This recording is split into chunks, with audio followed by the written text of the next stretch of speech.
Well, he's one of my favorite guys. He was drafted first round by the Jags in 2006. 17 years later, he's still playing. Jason Witten, Tony Gonzalez, and Marcedes Lewis. Those are the three longest-lasting tight ends of all time.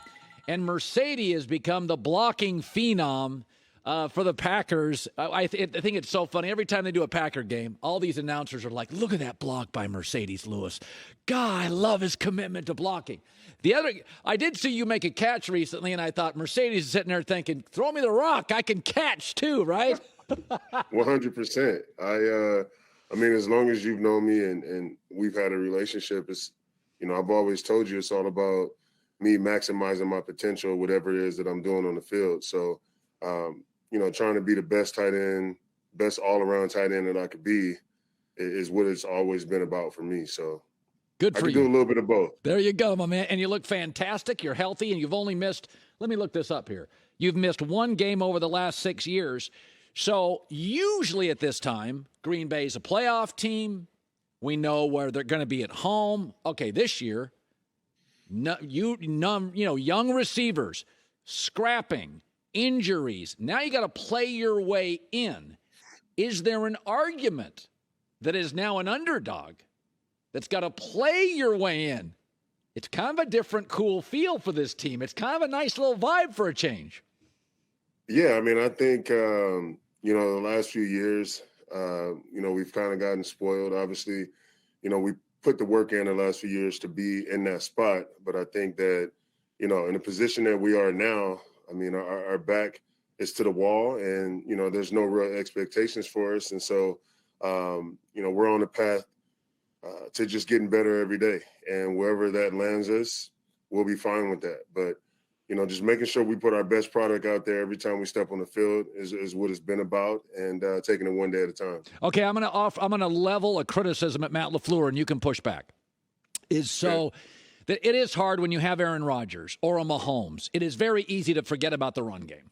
I get it. I totally get it. You got Joe Burrow slinging stuff out there. It's so easy to get an 8-yard completion.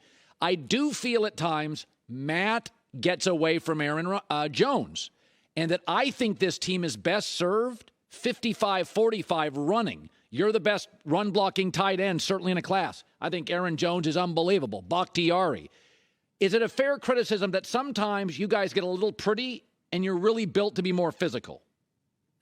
Yeah, I think that, obviously I'm not the coach nor the coordinator, so I can't really speak to, as far as percentages. But I know that, when I come to the sideline and I feel like, whether there's a lull in what we're doing out there or we just lose that rhythm, that running the ball is going to get us back on that rhythm. And what I will say about Matt, he's always pulled me aside and said, hey, look, if you feel like, there's some runs out there that we need to be running or, different things that we need to be doing to kind of establish that dominance in the run game, then let me know. So he's always been open to suggestions when it comes to the run game if we're not running enough.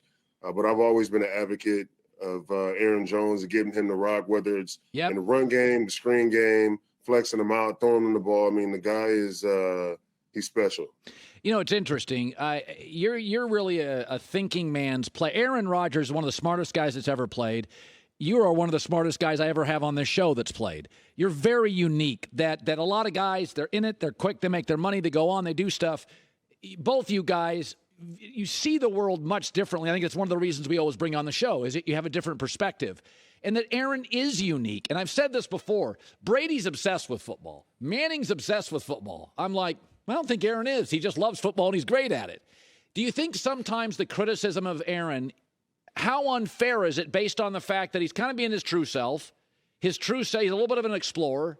He's a little bit of an independent dude. If he wasn't doing this, he'd be in an alternative band playing, guitar. Do you watch the criticism of him sometimes and think, man, you guys are way off base? Yeah, I think, when you don't know a person personally, really, it's really open to interpretation based on a lot of things that are being said by people that don't actually know him or are with him on his day-to-day. He's a guy that's very cerebral. He has his own frame of thinking and how he wants to go about things and how he chooses to operate. And what I can say is that he's just, one of those true competitors that, is obsessed with the game and sees it a certain way. And I think he goes about his life, in that same manner. So, obviously over the last 5 years, I've been able to develop a relationship with him, and we've grown, pretty close here. And, it's definitely something that you have to be here to feel it. You know, it's hard to kind of get a beat on what he's thinking or how he's, what he is thinking about if you're not here with him. So, we just both laugh at, what people have to say in the media because it's so far off. Earlier in the season, he would bark at his young receivers, and I didn't have a problem with that. The body language stuff, I did feel both were from small schools, and it's hard to go from Reno to playing the Vikings on the road. Like, that's a big ask. During that growth process with Christian Watson, Romeo Doubs, did you ever take him aside? Did you ever say, hey, young dog, this is just the way the league is. He's going to bark sometimes?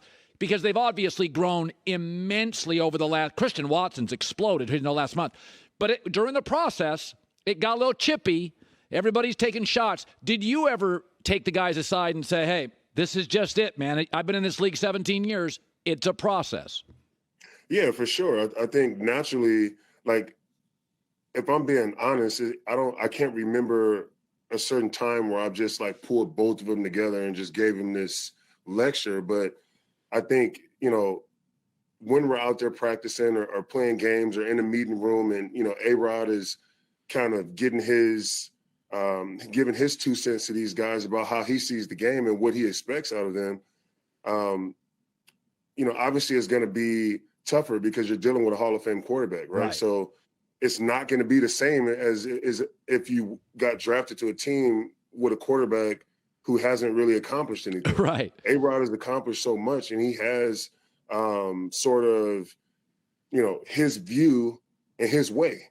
And if you're not about that, then it's probably not going to work out for you here. Right. So I think as far as that's concerned, the learning curve is different. But once you get it, it's going to make you a greater football player, but also a greater person because you're going to go through these situations that are going to make you better through the process. So, and that's what it's been.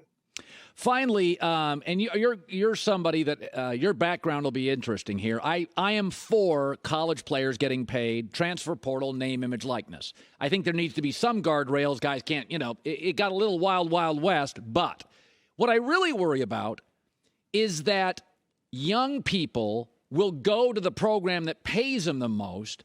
And some of these college coaches, they're car salesmen. They can't coach. They can sell. They can recruit. They can't coach. Right. And I think to myself, if I'm a quarterback, I'm going to Lincoln Riley. I'm going to a Chip Kelly. I'm going to, a Ryan Day or a Harbaugh. Like, that's what I'm doing.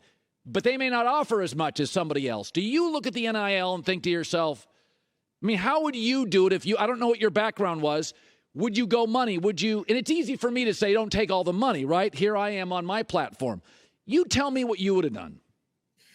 I think, for me, obviously, born on the east side of Long Beach, raised in the inner city. We didn't have a lot. Went to Long Beach, probably did my thing. But if it was my time, and NIL was alive back when I was playing, I think that, I would probably chase the coach versus chase the money. Like, you're still going to get a little money. And obviously I went to UCLA, so the money and opportunities for collaborations are going to be there. Yeah. But I'm really chasing the coach, especially because I want to play at the next level. I think if the next level is not, if I don't have any aspirations for playing at the next level, then okay, let me go try to get this bag and, develop these relationships with people that are going to help me after college if I'm not going to the NFL. But I think if you have aspirations to go to the NFL, chase the coach, the money's going to be there. But yeah, that's how I would have done it. Yeah. Well, he may be a California guy, But he loves Lambeau when the dome teams come. Here come the Lions and the Vikings, couple of comfortable dome teams coming to Lambeau. Bring it on, baby. That's right. Bring it on. Congrats on an amazing career. Happy holidays to you and your fam. One of the really good guys in this league. You. Thanks, man. Thanks, Marcedes. Thank you. Appreciate it. Merry Christmas. Happy holidays, Colin. Hi, everybody. Thanks for watching. Subscribe here to get the latest from the show. Also, be sure to check out more of the best clips from The Herd or go watch a few segments from other shows on FS1.